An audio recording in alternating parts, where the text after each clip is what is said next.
Baik, Assalamualaikum warahmatullahi wabarakatuh.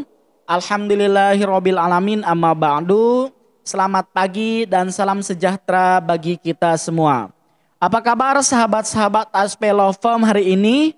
Mudah-mudahan sahabat-sahabat semuanya selalu dalam keadaan sehat, bahagia, sukses. Tentunya kita semua selalu ada dalam lindungan Allah Subhanahu wa taala. Amin ya Allah ya rabbal alamin. Ya baiklah, jumpa lagi ya bersama saya dalam channel YouTube ASP Law Firm Official, channel yang mana memuat berbagai hal terkait dengan hukum, edukasi hukum, penegakan hukum, realitas hukum, serta hal-hal lainnya, baik itu politik, ekonomi, sosial, budaya, dan juga cover.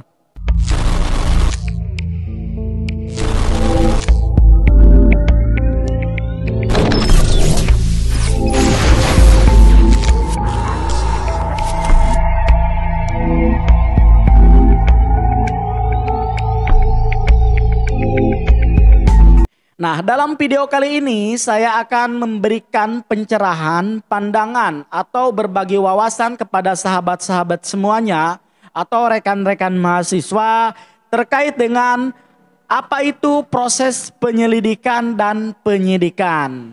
Nah, ini sesuatu hal yang berbeda, tahapan-tahapan ini tahapan yang berbeda di mana ketika kita mempunyai suatu persoalan hukum, terutama dengan permasalahan pidana ya, kita melaporkan kepada aparat kepolisian, maka proses penyelidikan atau penyidikan itu akan ditempuh. Nah, ini awal mula ya, jadi mulai adanya perkara, pelaporan baru masuk kepada tahapan proses penyelidikan. Kemudian nanti kalau ada sudah naik perkaranya maka ditingkatkan kepada penyidikan.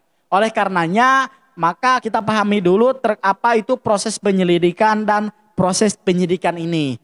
Nah, kita masuk kepada poin yang pertama terkait dengan penyelidikan. Penyelidikan itu apa? Nah, kalau kita melihat bahwa penyelidikan ini adalah serangkaian tindakan untuk mencari dan menemukan suatu peristiwa yang diduga tindak pidana guna menentukan dapat atau tidaknya dilakukan penyidikan. Ya. Jadi kalau kita lihat dari pengertian penyelidikan ini belum adanya tersangka.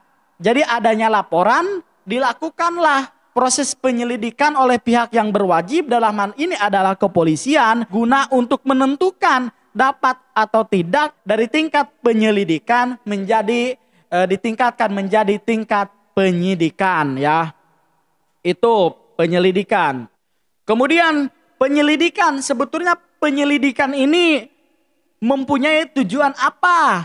Nah, kita lihat poin pertama, tujuan daripada penyelidikan ini adalah satu, untuk mengetahui dan menentukan peristiwa apa yang sesungguhnya telah terjadi. Ya, untuk mengetahui dan menentukan peristiwa apa yang sesungguhnya telah terjadi.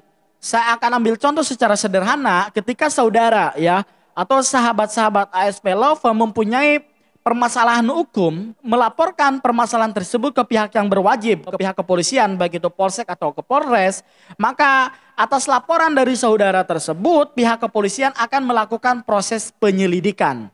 Ya, penyelidikan itu tujuannya untuk mengetahui dan menentukan peristiwa apa yang sesungguhnya telah terjadi.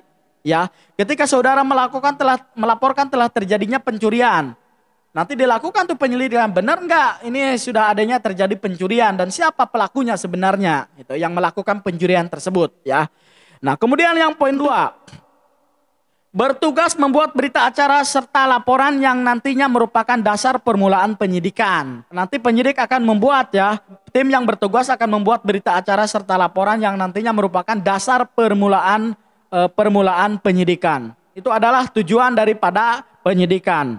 Nah, sekarang kita masuk kepada poin ini penyidikan. Kalau tadi penyelidikan ya, jadi serangkaian tindakan untuk mencari dan menemukan suatu peristiwa yang diduga tindak pidana guna menentukan atau dapat tidaknya dilakukan penyidikan. Nah, ini proses ini saya ulangi kembali bahwa belum adanya tersangka. Jadi baru adanya laporan dari masyarakat ya, atau adanya laporan pengaduan dari orang yang merasa dirugikan, kemudian pihak yang berwajib dalam hal ini misalkan kepolisian melakukan proses penyelidikan, guna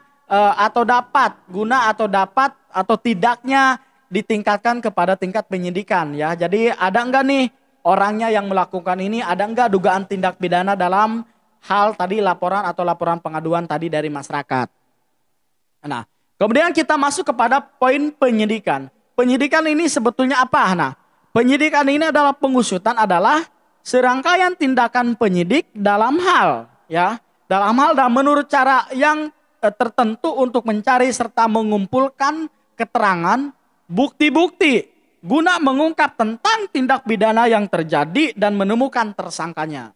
Nah, jadi udah ada bukti-buktinya ya untuk proses penyidikan ini. Jadi yang tadinya penyelidikan karena sudah adanya nih bukti permulaan gitu kan, bukti permulaan yang cukup. Kemudian sudah ada nih yang diduga orangnya yang melakukan perbuatan tersebut, maka tahapannya ditingkatkan menjadi tahap penyidikan. Nah, dasar hukumnya pasal 1/2 KUHP, Kitab Undang-Undang Hukum Acara Pidana. Keterangan ini meliputi apa saja? 1. Tindak apa yang telah dilakukan, kemudian kapan dan di mana tindak tersebut dilakukan, terus selanjutnya dengan apa dan bagaimana tindak tersebut dilakukan, poin selanjutnya mengapa atau motif tindak tersebut dilakukan dan siapa pembuatnya. Gitu ya. Itu keterangan yang meliputi. Jadi nanti pihak kepolisian akan memanggil orang yang kita laporkan ini ya atas dugaan suatu tindak pidana. Nah, keterangan meliputi yang tadi ya, tindak apa yang dilakukan, kemudian kapan dan di mana tindakan tersebut dilakukan, dengan apa dan bagaimana, kemudian motifnya apa untuk melakukan suatu tindak pidana tersebut. Nah, penyelidikan dan penyidikan merupakan bagian integral sistematis dari tindakan lain berupa penangkapan, penahanan, penggeledahan, penyitaan, dan penyerahan berkas kepada penuntut umum ya. Jadi ketika saudara mempunyai permasalahan hukum terkait permasalahan hukum ya, melaporkan kepada pihak yang berwajib ke kepolisian, baik itu polisi, Polres atau ke Polda, nanti akan dilakukan proses yang namanya penyelidikan. Seperti yang pertama saya uraikan. Setelah dilakukan penyelidikan oleh pihak yang berwajib tersebut, ditemukanlah alat bukti, ditemukan tersangkanya, ditemukan misalkannya barang bukti dan lain sebagainya, maka nanti akan gelar perkara, kemudian ditetapkan siapa tersangkanya dan tahapan menjadi proses ditingkatkan menjadi tahapan penyidikan ya. Nah, setelah berkas perkara tadi semuanya lengkap dalam tahapan kepolisian ini, kemudian nanti pihak penyidik akan melimpahkan berkas perkara tersebut kepada jaksa penuntut umum ya untuk dibuat surat dakwaan dan nantinya dilimpahkan kepada pengadilan untuk diperiksa dan diadili perkara ini gitu ya. Begitu. Kemudian petugas penyelidik dan penyidik. Nah, petugas penyelidik dan penyidik. Penyelidik adalah setiap pejabat polisi sebagaimana diatur dalam pasal 4 Kitab Undang Hukum Acara Pidana. Nah, wewenang penyelidik ini ya diatur dalam pasal 5 Kitab Undang-Undang Hukum Acara Pidana. Nah, 1. Menerima laporan atau pengaduan dari seseorang tentang adanya tindak pidana ya.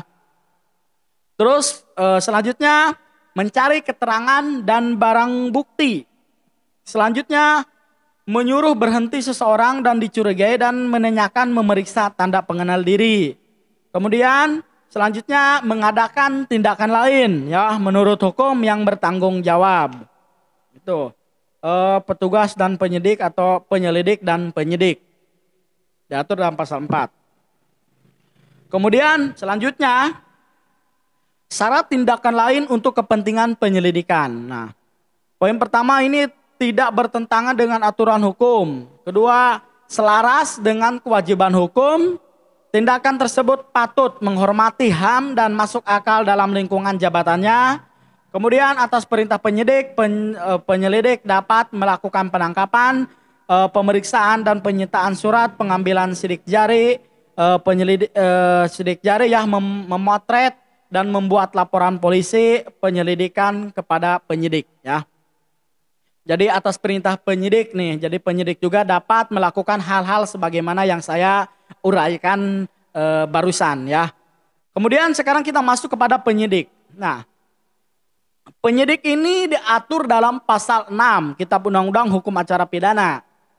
Bahwa penyidik polisi Republik Indonesia ya atau pembantu letnan 2 atau komandan sektor kepolisian berpangkat bintara di bawah pembantu letnan 2 yang karena jabatannya adalah penyidik.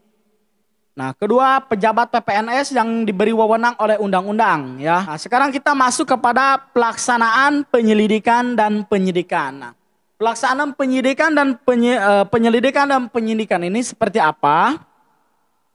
Bahwa dalam proses pelaksanaan penyelidikan dan penyidikan ini persangkaan atau pengetahuan telah terjadi suatu tindak pidana dari dua sumber ya. Dari dua sumber. Yang satu adalah tertangkap tangan.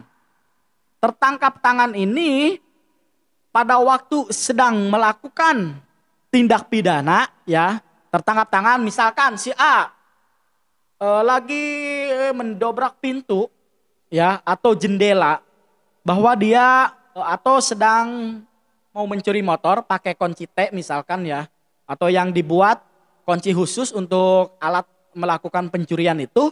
Nah, dia tertangkap nih oleh warga atau oleh orang tersebut, itu yang namanya tertangkap tangan ya. Kemudian setelah beberapa saat tindak pidana, nah setelah kejadian misalkan ketahuan langsung kabur, nah dikejar, tertangkap, nah itu masuk kategori tertangkap tangan. Kemudian sesaat setelah diserukan oleh khalayak ramai sebagai pelaku. Nah, itu ya sama jadi sesaat setelah diserukan oleh khalayak ramai. Ada pencuri itu kan. Dan dikejar oleh masyarakat maka tertangkaplah yang diduga melakukan pencurian tersebut. Itu masuk kepada kategori tertangkap tangan. Penyelidik dapat bertindak tanpa perintah penyidik. Nah, dalam hal kasus tertangkap tangan ini tanpa laporan juga ya. Tanpa laporan pengaduan dan lain sebagainya, maka penyelidik atau polisi bisa langsung bertindak. Kemudian adanya di luar tertangkap tangan, informasi yang diperoleh nih ya. Jadi tadi ada tertangkap tangan dan di luar tertangkap tangan. Yang satu adanya laporan, pemberitahuan oleh seseorang karena hak atau kewajibannya kepada pejabat berwenang tentang telah sedang atau diduga akan terjadi tindak pidana. Kemudian pengaduan dari kita yang merasa dirugikan, pemberitahuan yang disertai permintaan untuk menindak menurut hukum seseorang merugikannya. Itu pengaduan ya. Terus yang selanjutnya adalah pengetahuan sendiri penyelidik atau penyidik ya. Jadi di luar tertangkap tangan itu adanya laporan dari masyarakat, kemudian adanya misalkan pengaduan dari seseorang yang merasa dirugikan, kemudian adanya pengetahuan sendiri dari penyidik ya. Atau penyelidik atau penyidik. Nah, itulah kurang lebih ya terkait dengan proses penyelidikan dan penyidikan. Mudah-mudahan ini bisa membantu sahabat-sahabat semuanya atau teman-teman mahasiswa semuanya memberikan pencerahan hukum terkait dengan proses penyelidikan dan penyidikan ini. Ya, kurang dan lebihnya mohon maaf. Wabillahi taufik wal hidayah. Assalamualaikum warahmatullahi wabarakatuh. ASP lapor.